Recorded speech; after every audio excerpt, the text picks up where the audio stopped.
Los saludamos deseando que Dios les bendiga. Vamos en esta ocasión a considerar un tema que tiene por nombre Respuesta ante la aflicción. Está basado en la primera epístola del apóstol Pablo a los tesalonicenses. En esta ocasión vamos a leer el capítulo 3, versículos 1 al 4, que dice de esta manera: por lo cual, no pudiendo soportarlo más, acordamos quedarnos solos en Atenas y enviamos a Timoteo, nuestro hermano, servidor de Dios y colaborador nuestro en el Evangelio de Cristo, para confirmaros y exhortaros respecto a vuestra fe, a fin de que nadie se inquiete por estas tribulaciones, porque vosotros mismos sabéis que para esto estamos puestos, porque también, estando con vosotros, os predecíamos que íbamos a pasar tribulaciones como ha acontecido y sabéis. Recordemos que la persecución en Tesalónica inició con el apóstol Pablo. A él buscaron los judíos para impedir que predicara el Evangelio.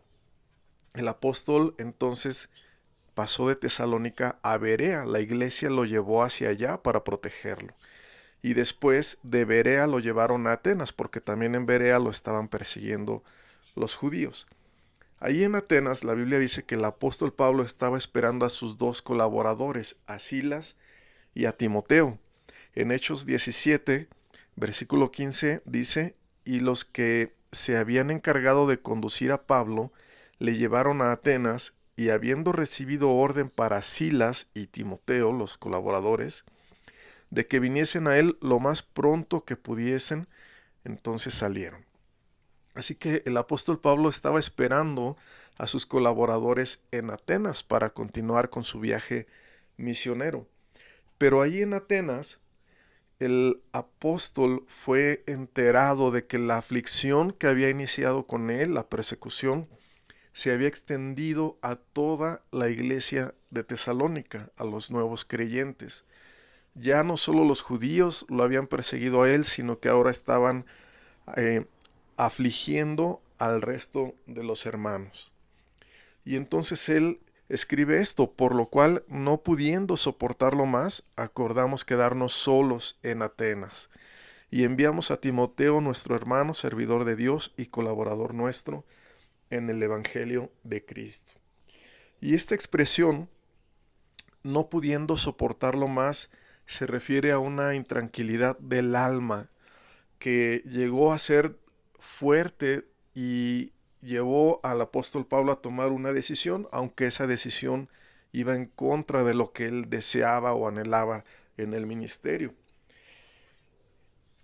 Esta intranquilidad del alma se debía a que la aflicción requiere una respuesta, o requería una respuesta del apóstol Pablo.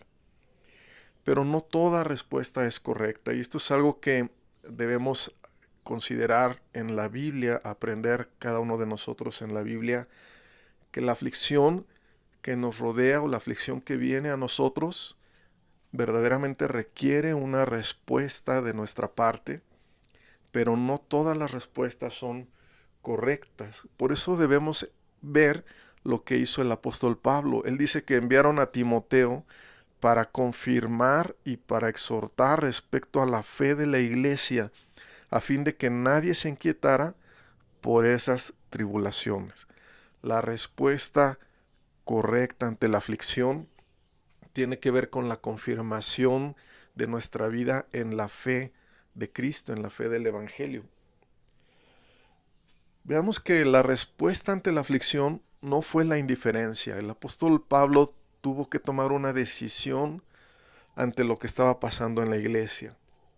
Tampoco fue una respuesta de tipo técnico o político. No envió el apóstol Pablo a Timoteo para hacer las paces con los judíos o para llegar a un acuerdo sobre lo que se debía predicar o sobre lo que no se debía predicar.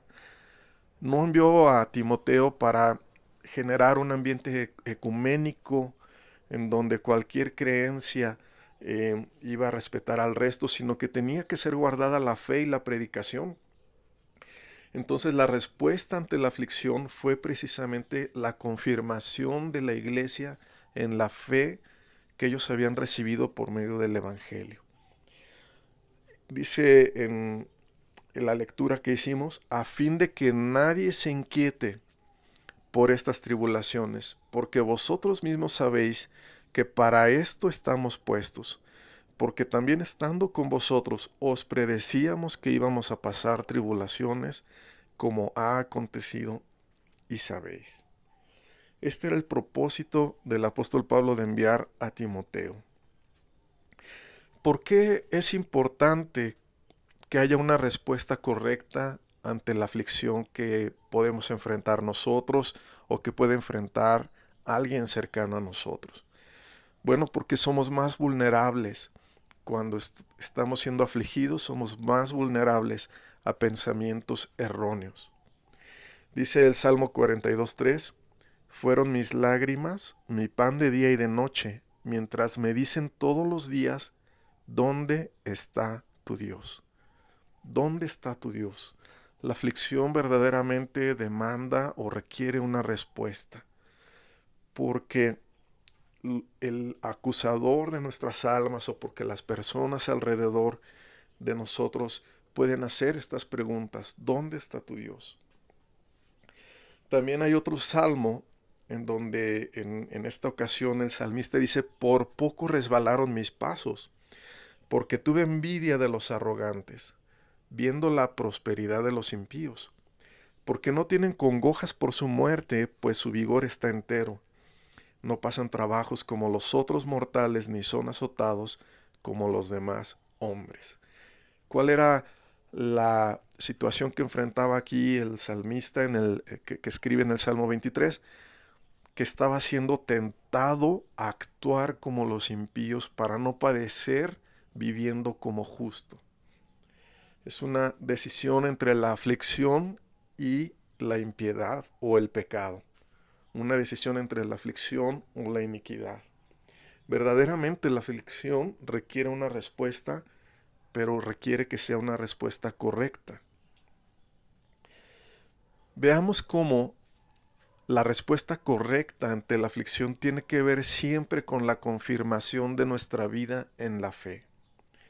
En una ocasión, el Señor Jesús le dijo a Simón Pedro, Simón, Simón, he aquí Satanás os ha pedido para zarandearos como a trigo. Estaba hablando de una aflicción. Pero yo he rogado por ti que tu fe no falte, y tú una vez vuelto confirma a tus hermanos. La respuesta correcta ante la aflicción siempre tiene que ver con la confirmación de nuestra vida en la fe. ¿Por qué? Porque la fe es la victoria que ha vencido al mundo. El Señor Jesús dijo, estas cosas os he hablado para que en mí tengáis paz. En el mundo tendréis aflicción, pero confiad, yo he vencido al mundo. El Señor no omitió decirnos a su iglesia, a los discípulos, que enfrentaríamos aflicciones en este mundo. Pero Él nos confirmó en la fe y Él nos dijo, confiad, yo he vencido al mundo. Todo lo que enfrentamos en este mundo pasará, pero la voluntad de Dios es que habiendo pasado todo, nosotros estemos firmes en la fe de su evangelio. Vamos a ver algunas respuestas incorrectas ante la aflicción para que no participemos de ese tipo de respuestas. Primeramente, hacer creer que en Cristo no padeceremos aflicción. Esto no lo enseñó el Señor Jesús, no lo enseñaron los apóstoles. Y cuando alguien enseña a la iglesia que en el Evangelio no habrá aflicciones, esto puede generar una crisis en las personas que se adhieren a esa fe, a ese pensamiento, cuando les corresponde o les toca enfrentar alguna crisis económica o de salud. Incluso este tipo de pensamiento hace que muchos renieguen de la fe, porque a ellos se les dijo o a ellos se les predicó que no padecerían. Y nosotros no podemos tomar este tipo de predicación. Recordemos que el Señor Jesús y el apóstol Pablo, los apóstoles, todos sabían que enfrentaríamos aflicciones. Tampoco podemos pretender que conocemos las causas de la aflicción. Cuando nosotros pretendemos conocer la causa de la aflicción de una persona, podemos erróneamente acusar, juzgar o incluso condenar a alguien con nuestros labios, con nuestras palabras, porque creemos que conocemos la razón de su aflicción. Cuando esto pasa, nosotros podemos decirle a alguien, esto te vino por algo que hiciste, algo has de haber hecho. Y no podemos sugerir ni siquiera que la aflicción es por causa del pecado. ¿Qué pasó con los amigos de Job? Cuando Job enfermó, Job era un hombre íntegro, era un hombre conocido en su tiempo como un varón justo, como un hombre íntegro, como una columna en la sociedad. Pero cuando él enfermó y cuando comenzó a enfrentar tragedias, situaciones muy difíciles en su familia, los amigos de Job vinieron a él. ¿Y qué hicieron? ¿Qué le dijeron? ¿Cómo fue su respuesta ante la aflicción de Job? Dice la Biblia que lo comenzaron a acusar, le comenzaron a sugerir que su sufrimiento era por causa del pecado. Dice en Job 4:8, por lo que yo he visto, los que harán iniquidad y los que siembran aflicción, esos ciegan. Esto le decía a uno de sus amigos, dándole a entender que él había sembrado aflicción, que él había sembrado o arado iniquidad. Había otro amigo de Job que le dijo, si alguna iniquidad hubiera en tu mano y la echares de ti, y no consintieres que mora en tu casa la injusticia, entonces levantarás tu rostro limpio de mancha, y serás fuerte, y nada temerás, y olvidarás tu miseria. Esta forma de sugerir que alguien está sufriendo por el pecado no es correcta. Esta forma de decirle a alguien, si alguna iniquidad hubiera en tu mano y la echares de ti, entonces olvidarás tu miseria, tu aflicción. No podemos sugerir eso porque no conocemos la razón de la aflicción. Esto es algo que la Biblia en varias ocasiones nos muestra que Dios no nos da a conocer el por qué alguien sufre. ¿Qué decía Dios acerca de Job? Veamos esto. ¿No has considerado a mi siervo Job, que no hay otro como él en la tierra, varón perfecto y recto, temeroso de Dios y apartado del mal? Aquí nosotros podemos ver que Dios daba testimonio de quién era Job. Y sus amigos no entendían la razón de su sufrimiento. Por esto no debemos nosotros apresurarnos con expresiones como esta, porque podemos juzgar o aún condenar al inocente. A veces pensamos que todo sufrimiento tiene su origen en el pecado.